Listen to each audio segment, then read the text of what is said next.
श्री स्वामी समर्थ अवधूत चिंतन श्री गुरुदेव दत्त. आज आपण बघणार आहे नवरात्रात घटाची स्थापना कशी करतात.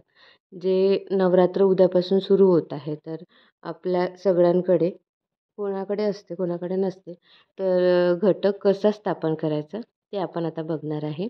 त्याच्यासाठी आपल्याला साहित्य लागणार आहे. देवघरातील कुलदेवीचे टाक, जे पण आपली कुलदेवी असेल तिची टाक आपल्याकडे असतेच, ती टाक ठेवायची आहे.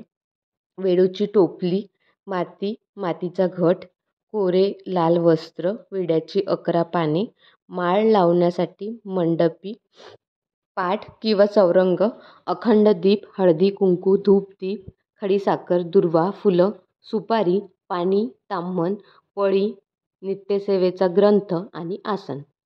तर सर्वप्रथम आपल्याला श्री स्वामी स्तवन व श्री स्वामी समर्थ एक जपमाळ करायची आहे. त्याच्यानंतर मंगलतिलक लावताना ओम सर्व मंगल मांगल्ये शिवे सर्वार्थ साधिके शरण्ये त्र्यंबके गौरी नारायणी नमोस्तुते हा मंत्र म्हणत पुरुषांनी अष्टगंध व महिलांनी हळदी कुंकू स्वतःच्या कपाळी लावायचे आहे. त्याच्यानंतर आचमन करायचे आहे.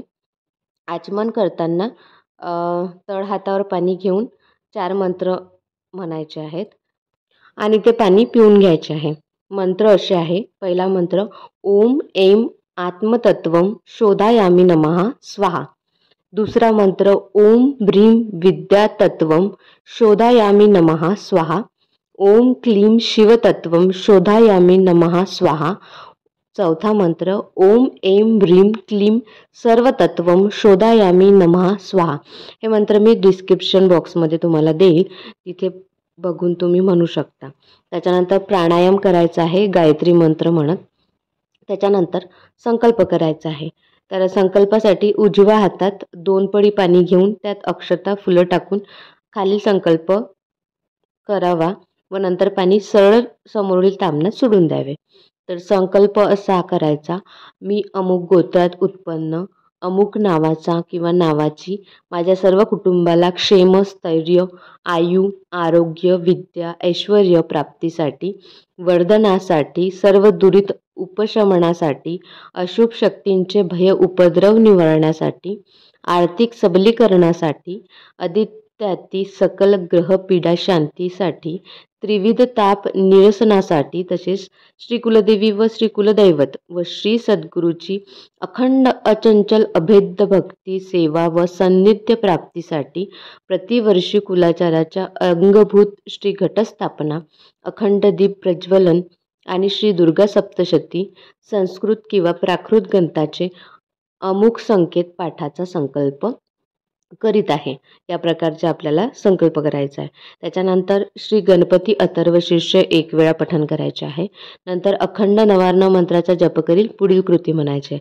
नवार्णव मंत्र आपल्याला माहीतच आहे. ओम ऐं ब्रीं क्लीं चामुंडाय विच्चे. त्याच्यानंतर आता काय करायचं, घटस्थापनेच्या जागेवर रांगोळी काढून एक पाट किंवा चौरंग ठेवायचा आहे. त्यावर लाल वस्त्र अंथरायचे आहे. चौरंगाच्या डाव्या बाजूस अखंड दीप प्रज्वलित करून त्याची पूजा करायची आहे. एक वेळूची टोपली त्या पाट किंवा चौरंगावर ठेवून टोपलीत आपल्या शेतातील किंवा पवित्र जागेची माती गहू मिसळून भरावी. त्यावर स्वच्छ धुतलेला मातीचा घट लाल लोकरीचे 9 वेढे देऊन ठेवावा. त्यात पाणी, दुर्वा, सुपारी, पैसा, गंध, अक्षता टाकाव्यात. अगदी त्याप्रमाणे ज्याप्रमाणे आपण कलश स्थापना करतो त्याप्रमाणे. विड्याची 9 पाने व आंब्याचा डहाळा लावावा त्या घटावर. घट म्हणजे जे मडकं असते मातीचं त्याच्यावरती. नंतर घटाच्या 4ही दिशेला पूर्वेकडून उतरते गंध लावावे.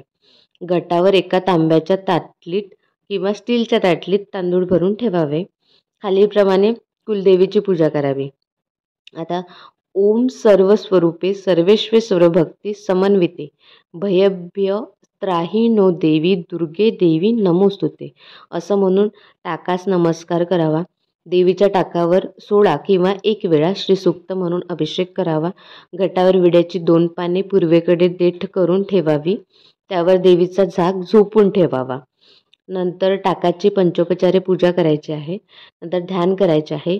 नमो दैवे महादैवे शिवाये सततम नमः. नमा प्रकृते भद्राये नियता प्राणता स्मताम श्री महाकाली महालक्ष्मी महासरस्वती त्रिगुणात्मिका दुर्गा दैवे नमः ध्यायं ध्यायामी नमस्कारिणी समर्पयामिनी. नंतर पंचोपचारी आपल्याला पूजा करायची आहे. त्याच्यानंतर श्री महाकाली महालक्ष्मी महासरस्वती त्रिगुणात्मिका दुर्गा दैवे नमः विलेपनार्थ चंदनम समर्पयामिनी अलंकारार्थे अक्षतां समर्पयामिनी हरिद्रा कुंकम सौभाग्यद्रवाणी समर्पयामिनी. त्याच्यानंतर टाकेला गंध लावावे, अक्षता वाहाव्यात आणि हळदी कुंकू वाहावे असे म्हणून. नंतर श्री महाकाली महालक्ष्मी महासरस्वती त्रिगुणात्मिका दुर्गा दैवे नमः ऋतुकालोद्भव पुष्पम समर्पयामिनी असे म्हणून आपल्याला फुलं व्हायचे. नंतर असाच मंत्र म्हणून आपल्याला धूप ओवाळायचे आहे. श्री महाकाली महालक्ष्मी महासरस्वती त्रिगुणात्मिका दुर्गा दैवे नमः धूपम आग्रापयामिनी. त्याच्यानंतर दीप ओवाळायचे आहे. श्री महाकाली महालक्ष्मी महासरस्वती त्रिगुणात्मिका दुर्गा दैवे नमः दीपम दर्शयामी. त्याच्यानंतर कोणत्याही गोड पदार्थाचा नैवेद्य आपल्याला दाखवायचा आहे. असं नैवेद्य दाखवताना श्री महाकाली महालक्ष्मी महासरस्वती त्रिगुणात्मिका दुर्गा दैवे नमः नैवेद्यम समर्पयामिनी. नंतर पूजेनंतर एक माळ घटावर खालील मंत्राने बांधावी. ओम माम माले महामाये सर्वशक्ती स्वरूपिणी चतुर्वर्ग त्वयी नस्त्यम तन्माने सिद्धिता भवा. आता पहिल्या दिवशी विड्याच्या पानाची माळ बांधावी. नंतर आरती करावी. रोज घटावरील भगवतीची दुरूनच पंचोपचारे पूजा करावी. घटास माळ चढवावी व आरती करावी. 9 दिवसात सर्व कुटुंबियांनी मिळून 14 किंवा 28 पाठ दुर्गा सप्तशती संस्कृत किंवा प्राकृत जसे आपल्याला जमेन तशा ग्रंथाचे वाचन करायचे आहे. नंतर कुलाचाराप्रमाणे सप्तमी किंवा अष्टमीला फुलोरा करायचा. अष्टमी किंवा नवमीला परंपरेप्रमाणे ज्या दिवशी कुलाचार असेल त्या दिवशी सकाळी शंख किंवा घंटा ध्वनी करून कुलदेवीचा टाक घटावरून उचलावा. त्यांची प्रतिपदेला केल्याप्रमाणे श्रीसूक्त अभिषेक व पंचोपचारे पूजा करावी. त्यानंतर कुलाचार पूर्ण करून नारळ फोडावे. पूर्णाच्या 21 दिव्यांनी महाआरती करावी. नवमीच्या दिवशी सायंकाळी आरतीनंतर यथाशक्ती कुमारिका व सवाष्ण यांना भोजन करवावे व भोजनानंतर घट उत्तरेकडे हलवावा.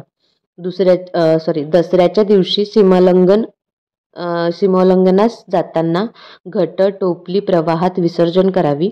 मातीवर आलेले धान्य आपट्याच्या पानासमावेत श्री स्वामी समर्थ महाराजांना, कुलदेवीला, कुलदैवत व घरातील ज्येष्ठांना द्यावेत.